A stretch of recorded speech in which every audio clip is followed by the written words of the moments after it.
Next 9 news में आपका बहुत बहुत स्वागत है। मैं हूं आपके साथ अबरारुल हक रहमानी।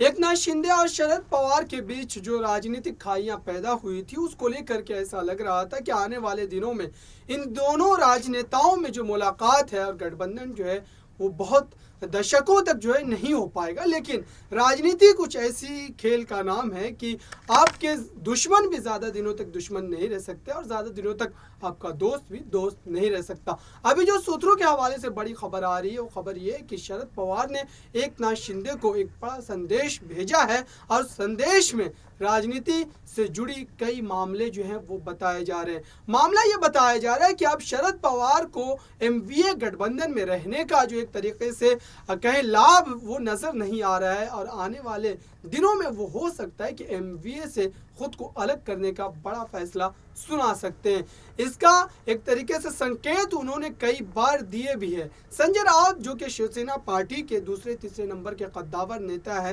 राज्यसभा में जब वो गूंजते थे तब उनके निशाने पर अमित ठाकरे और प्रधानमंत्री नरेंद्र मोदी यानी कि कुल मिलाकर के बीजेपी का शीर्ष नेतृत्व जो है वो रहा करता था। लेकिन जब उनकी गिरफ्तारी हुई ईडी के द्वारा तब एनसीपी के किसी भी नेता ने, खास तौर से शरद पवार ने, इस बात का विरोध नहीं किया और इस बात से लेकर के अब तक लगातार शिवसेना के कई लीडरों ने इस बात का विरोध भी किया कि शिवसेना पार्टी के साथ रहते हुए शरद पवार ने जिस तरीके से उद्धव ठाकरे का इस्तेमाल किया उसके बाद अब उन्होंने मुसीबत की घड़ी में उद्धव ठाकरे का साथ छोड़ दिया है और ऐसे में शरद पवार के साथ रहने और नहीं रहने पर उद्धव ठाकरे को कोई फैसला ज़रूर सुनाना चाहिए। लेकिन अब बड़ी खबर जो है वो एकनाथ शिंदे से जुड़ी है कि एकनाथ शिंदे के पास शरद पवार का इस संदेश को भेजने का क्या सियासी मतलब निकाला जा सकता है, क्योंकि